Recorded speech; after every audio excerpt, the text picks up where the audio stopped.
Most men talk too much and say nothing of value. But a king knows when to speak. A king knows how to speak.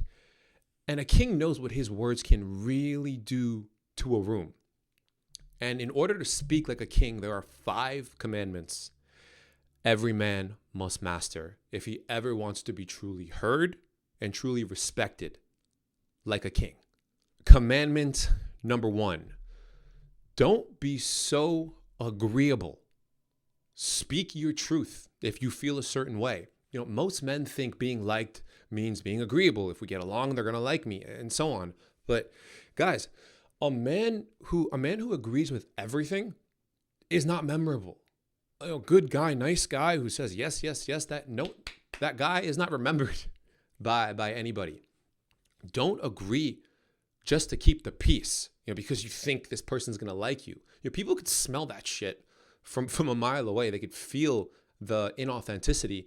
And once again, if you agree with something, if you agree with everything that somebody says, you're not really going to be memorable. So speak your truth, even if it ruffles some feathers and it might make the person disagree with you. You can absolutely respect somebody and still disagree with them. Too many men confuse being agreeable with being liked, but a king knows if you're always in agreement, your presence, it carries no weight to it. So you can absolutely hear somebody's stance, you can hear somebody's needs, and you could still hold your opposite stance. It's totally okay. Because you shouldn't trade your truth for temporary comfort. You shouldn't completely compromise how you actually feel so it feels nice and peaceful with this person. So final note on commandment number 1, you're not here to be liked. You are here to be felt. When people feel you, you leave an impression on them. They remember you, and they have a reason to feel strongly towards you, once you're gone and once you're no longer together. So stop blindly agreeing with people for the sake of them liking you. Commandment number 2, not having an opinion is an option. Just because you have a mouth doesn't mean you need to use it. We were born with 2 ears, and silence is absolutely a weapon. So wield it well. Here's a quote from Plato on this that really struck home with myself. Wise men speak because they have something to say. Fools speak because they have to say something. One more time. Wise men speak because they have something to say. Fools speak because they have to say something. Not having an opinion is a move of power. Like, be intentional with what you give your energy to, or should I say waste your energy on. You should speak when you have intent with your words. I'm curious about something. I really want to ask you a question about this. I have a strong take on this. If you don't have intent with your words, just sit back and observe. You should never talk just to fill the air for the sake of saying something. There's absolutely power in silence, and you should use that power. Commandment number 3, kings aren't quick to comment back, to respond back. When kings hear something, they let the words digest. They then think and let their thoughts formulate. So something actually authentic and meaningful and powerful comes out of them.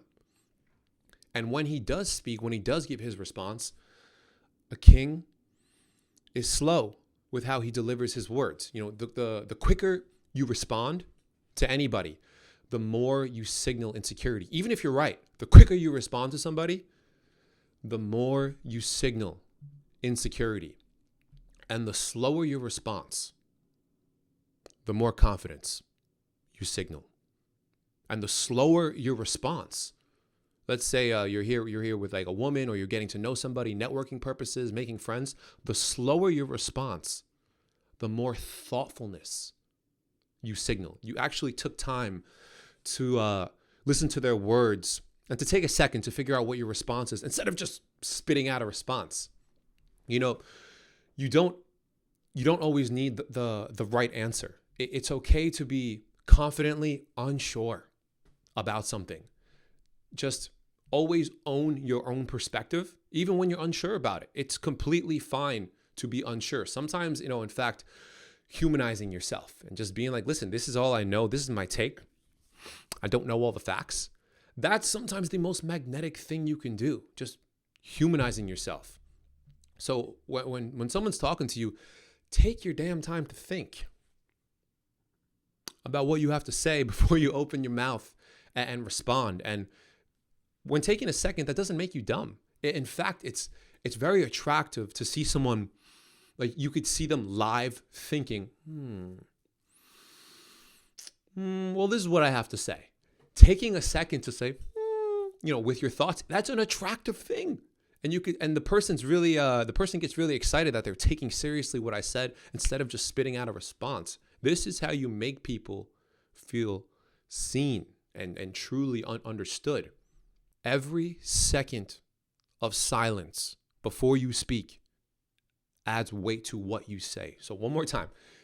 Every second of silence before you speak adds weight to what you say. So take your damn time when formulating a thought and responding to somebody. In the game of intimacy, slow is smooth.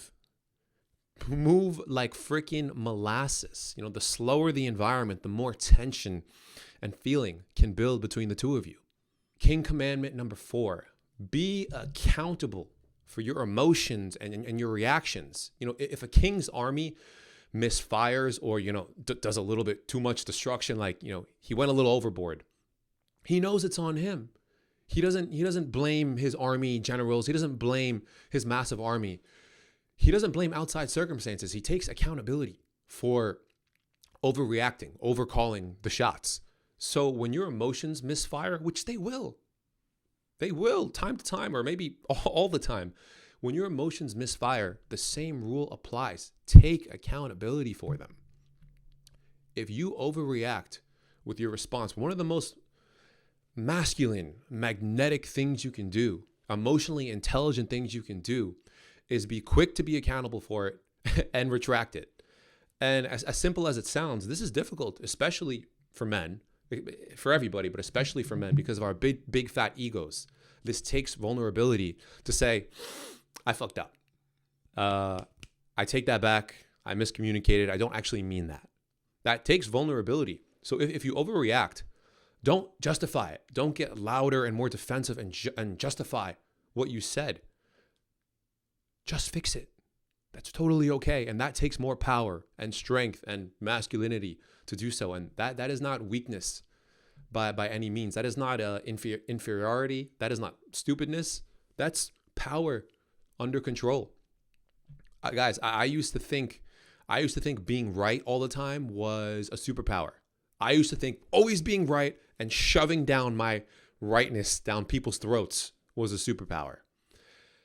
That was weakness, and that absolutely made me limited as a man. It wasn't until I started owning my wrongs did I evolve my energy, did I evolve my masculinity and level of respect that I have from others. So listen, a weak man, he blames the world for everything that happens. He blames everyone but himself. But a king owns the storm. Even when that very storm is coming from inside of him, he can recognize that. He can take accountability for it. And because of that accountability, he can make it right. Commandment number 5, a king listens to the needs of others and makes them feel heard. You must listen deeply. Most men listen just to reply, just to speak back.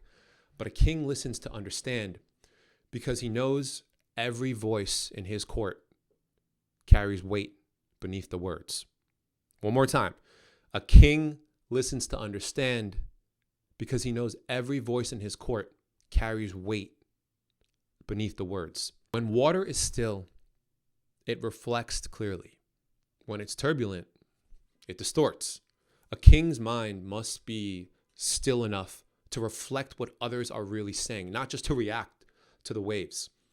When people speak to you, they should feel heard because you've trained yourself to listen. When people speak to you, they should feel heard because you've trained yourself to listen much harder than you've trained yourself to speak. That's what makes your words count. That's what gives your words actual weight. You make somebody feel heard, so now they respect you and really care and value what you have to say. When you are so hyper-focused on your response, you can't listen and truly feel what someone is saying or attempting to say and communicate to you. This requires focus and discipline. And when you can exercise that focus and discipline, you can see what people are truly trying to express. Like, what is the reason for them even saying what they're saying to you? You have to listen deeply in order to understand what that is. And when you can pick up on that, you become the most liked person, the most powerful person, because you can truly give them the feeling of, I understand you. I see you. I can feel what you're saying and why you're saying it. In the world of communication, that is the greatest gift you can give anybody.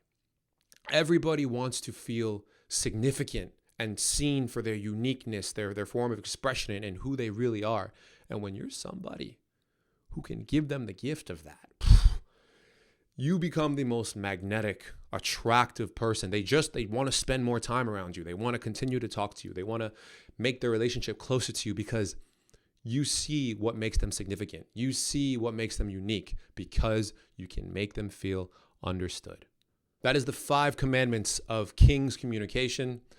And the truth is, most men were never taught how to speak like this, how to lead a conversation and command a room or make a woman feel something without even having too much to say. If you're ready to build that kind of presence and you want to build it as quickly as possible, book a call with me down below and I will teach you how to communicate like a king. And if not, just stick around for the free stuff on YouTube. It's been an absolute pleasure. Good luck to you all.